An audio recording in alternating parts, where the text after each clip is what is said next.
ላንተ ያለውን እንጀራ ሰው ቤት በእንግድነት ቢሆንም ሄደህ ትበላዋለህ እንጂ አይሻግትም።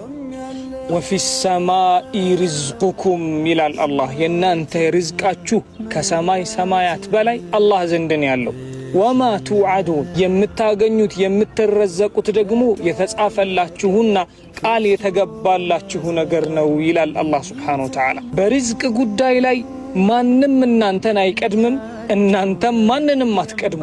አላህ ደግሞ ሲረዝቅ ወሁወ ኸይሩ ራዚቂን የተሻለውን ምርጡን ነው ለእናንተ እያመቻቸ የተሻለውን ርዝቅ አላህ ለእናንተ ይሰጣችኋል።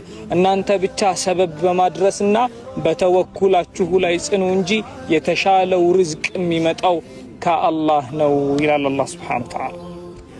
ያ ሰላም